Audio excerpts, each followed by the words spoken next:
സിനിമയായിട്ട് ബന്ധപ്പെട്ടൊരു സംഗീതജ്ഞന് ഇതെല്ലാം അറിഞ്ഞിരിക്കണം. ഇപ്പം ഞങ്ങളോട് എൻ്റെ ചേട്ടനോടും എന്നോടും കൂടി പറഞ്ഞിട്ടുണ്ട്, ഒരു അടുത്ത സിനിമയുടെ ഒരു സിറ്റുവേഷൻ എന്ന് പറഞ്ഞാൽ തുടങ്ങുന്നതൊരു കഥകളി, ഉം. പിന്നെ മിഡിൽ സമയമാകുമ്പോഴത്തേക്കും അത് ഗസലായിട്ട് മാറണം, പിന്നെ ലാസ്റ്റ് മൈക്കൽ ജാക്സന്റെ സ്റ്റൈലോടെ ഓ. അയ്യോ ഞങ്ങളെ കൊണ്ട് പറ്റില്ല എന്ന് പറയാൻ പറ്റുമോ? അതെ അതെ അതെ അത് ചെയ്തിരിക്കണം. അന്നാണ് നമുക്ക്, ഇപ്പോഴാണെങ്കിൽ മൈക്കൽ ജാക്സൺ യൂട്യൂബ് അടിച്ചാൽ നമുക്ക് ഇഷ്ടം പോലെ കേൾക്കാൻ പറ്റും. അന്നൊന്നുമില്ല, കേൾക്കാനായിട്ടൊരു മാർഗ്ഗമില്ല. പക്ഷെ നമ്മുടെ തലേന്ന് തന്നെ വരണം, അല്ലെങ്കിൽ നമ്മൾ ശ്രദ്ധിച്ച് അതിൻ്റെ അകത്ത് റിസർച്ച് ചെയ്ത് കഷ്ടപ്പെട്ടാണ് ഉണ്ടാക്കിയത്.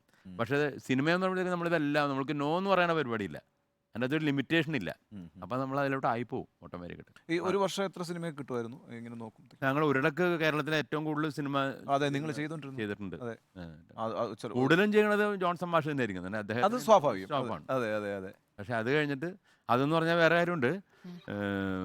മദ്രാസിലായിരുന്നല്ലോ കംപ്ലീറ്റ് സിനിമയുടെ ഹബ്ബ് എന്ന് പറഞ്ഞാൽ, കോടമ്പക്കവും ആ ഒരു സാലിഗ്രാമം ആ സ്ഥലമായിരുന്നു സിനിമയുടെ മൊത്തം ഹബ്ബ്.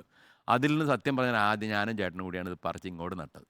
അങ്ങനെ ആദ്യത്തെ ജൂനിയർ മാൻഡ്രേക്ക് എന്നുള്ള സിനിമ അത് ചെയ്യാൻ വേണ്ടി പലരും ഒക്കെ പേടിപ്പിച്ച്, അത് ഇവിടെ ചെയ്താൽ ശരിയാവില്ല, അതാണ് മറ്റാണെന്നൊക്കെ പറഞ്ഞ സിനിമ മൊത്തം അവിടെയാണ്. പക്ഷേ നമ്മളെ സംബന്ധിച്ചാലും അവിടെ ഞങ്ങൾ വർക്ക് ചെയ്യുമ്പോഴത്തേക്കും അവർ പറയും നിങ്ങൾ ഇവിടെ സെറ്റിൽ ചെയ്യും. അപ്പം പറഞ്ഞ് ഇവരൊക്കെ പഠിക്കണ്, ഇവരൊക്കെ കുട്ടികളെ കാര്യങ്ങൾ ആൾക്കാരെയും ഫാമിലി എല്ലാം കൂടി കൊണ്ട് ഞങ്ങൾക്ക് അവിടെ കൊണ്ടേ പറിച്ച് കിടുക, കുറച്ച് കഴിയുമ്പോഴേക്കും തിരിച്ച് ഇങ്ങോട്ട് വരിക, അതൊന്നും നടക്കണ കേസല്ല, നമുക്കിവിടെ കിട്ടണതൊക്കെ മതി എന്ന് പറഞ്ഞ് കഴിയുമ്പോഴത്തേക്കുമാണ് ഒരാൾ, നമ്മുടെ അലി അക്ബർ എന്ന് പറഞ്ഞ ഡയറക്ടർ എന്ന് പറഞ്ഞു, നിങ്ങൾക്ക് കൊച്ചിയിലൊരു സിനിമ ചെയ്യാനുള്ള ധൈര്യം ഉണ്ടാകുന്നു വെച്ചു. ധൈര്യക്കുറവൊന്നുമില്ല, ഞങ്ങൾ 10 വർഷം ഇവിടെ ആൽബം ചെയ്തതല്ലേ, അത് വിജയിപ്പിച്ചാണ്. നല്ല മ്യൂസീഷ്യൻസും നല്ല ടെക്നീഷ്യൻസും ഇവിടെ ഉണ്ട്, നല്ല സ്റ്റുഡിയോ ഉണ്ട്.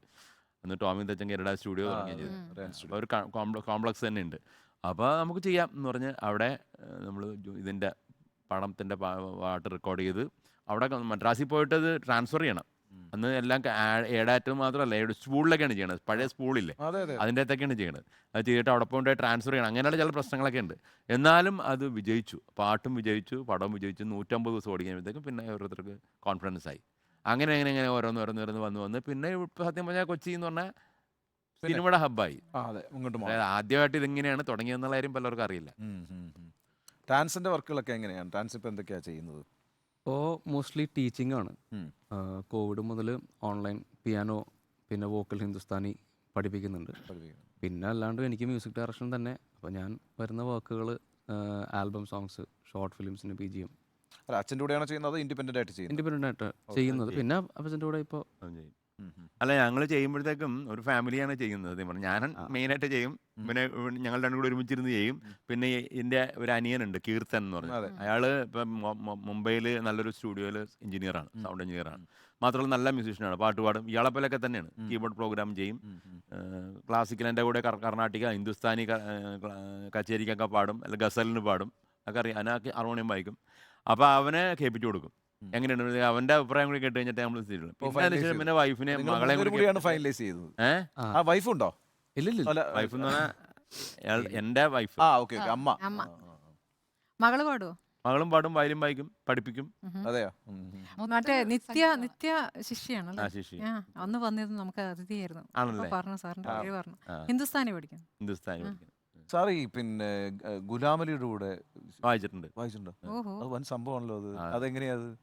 അത് അദ്ദേഹം ഗുലാമലിയുടെ ഒരു ശിഷ്യന് തുല്യമായിട്ടുള്ളൊരു ജിതേഷ് എന്ന് പറഞ്ഞിട്ട് ഒരാളെ വിളിച്ചു പറഞ്ഞു, എനിക്ക് ഇവിടുന്ന് ഗിറ്റാറിസ്റ്റിനെ കൊണ്ടുവരാൻ നിർത്തിയില്ല, അപ്പോൾ കൊച്ചിയിലുള്ള ഏതെങ്കിലും ഗിറ്റാറിസ്റ്റ് ഒന്ന് സംഘടിപ്പിക്കുമെന്ന് പറഞ്ഞു. അങ്ങനെയാണ് അയാൾ വഴിയായിട്ടാണ് എന്നോട് പറഞ്ഞു. അല്ല, എവിടെ പെർഫോമൻസ് ആയിരുന്നത്? എറണാകുളത്തായിരുന്നു. എറണാകുളത്ത് നമ്മുടെ ദർബാർ ഹോൾ ഗ്രൗണ്ടിലായിരുന്നു. സർക്കാരിൻ്റെ ആ സമയത്തുള്ള ഇതല്ലേ, ന്യൂ ഇയറിനോട് സംബന്ധിച്ചുള്ള ആയിരുന്നു. അപ്പം ഞാൻ വരാമെന്ന് പറഞ്ഞു. ഇത് എന്തിൻ്റെ ശ്രുതി എന്താണ്, ഏത് പാട്ടാണെന്ന് ഒന്നും അറിയില്ല. 6:30 മണിക്ക് പ്രോഗ്രാം എന്ന് പറഞ്ഞാൽ അറ്റപ്പറ്റ 5 മണിയായി. 5 മിനിറ്റ് കൂടെ ഉള്ളു. പ്രോഗ്രാം ഡയറക്റ്റ് കയറിയാണ്, നേരെ സ്റ്റേജിലേക്ക് വന്നിട്ട് ഒറ്റ പാട്ടാണ്. പാട്ടൊക്കെ സാറിന് അറിയാലോ അല്ലേ? അല്ല, അന്ന് ഇത്രയും പാട്ട് ഞാൻ ഗസറിലേക്ക് ഞങ്ങൾ ഒരുപാടൊന്നും ഇറങ്ങിയിട്ടൊന്നുമില്ല. അപ്പോൾ വേറെ മ്യൂസീഷ്യൻസൊക്കെ ബോംബെ നിന്ന് വന്നിട്ടുണ്ടായിരുന്നു. അപ്പോൾ ഞാൻ പിന്നെ നമുക്ക് ജനിച്ച കാലം മുതൽ ഇതിൻ്റെ അകത്തുള്ളതിൻ്റെ പേരിൽ പാട്ട് തുടങ്ങുമ്പോൾ നമുക്ക് അറിയാമല്ലോ എൻ്റെ പോക്കൊക്കെ അങ്ങനെ വായിച്ച്. അപ്പോൾ ഇടയ്ക്കിടയ്ക്ക് ഞാൻ വിറ്റ് വായിക്കാൻ ശ്രമിക്കും. അപ്പോൾ എൻ്റെ മ്യൂസീഷ്യൻസ് പറയും വേണ്ട എന്ന് പറയും. അപ്പം ഞാൻ വായിക്കണതിൻ്റെ തുടക്കം കാണുമ്പോഴത്തേക്കും ഗുലാമലി സാബിന് തോന്നി ഇയാൾ കുഴപ്പമില്ലെന്ന് തോന്നുന്നു, ബജാവോ എന്ന് പറഞ്ഞു. അപ്പോൾ പിന്നെ മറ്റുള്ളവർക്കൊന്നും ചെയ്യാൻ പറ്റില്ല. പിന്നെ ഞാൻ വായിച്ച് വലിയ കയ്യടിയോടെയൊക്കെ തന്നെ എല്ലാവരും സ്വീകരിച്ചു. അപ്പോൾ അതൊരു വലിയൊരു അനുഭവം തന്നെയാണ്. ഞാൻ നേരിട്ട് കേട്ടിട്ടുണ്ട്, എനിക്ക് നേരിട്ട് കേൾക്കാൻ ഭാഗ്യം ആണല്ലേ. പിന്നെ ചുപ്കെ പാടുന്നു, പിന്നെ നേരിട്ട് കേട്ടിട്ടുണ്ട്. ഇപ്പൊ ലിവിങ് ലെജൻഡ് ഗസലിന്റെ കാര്യത്തിൽ പിന്നെ അദ്ദേഹം മാത്രമേ ഉള്ളൂ. പിന്നെ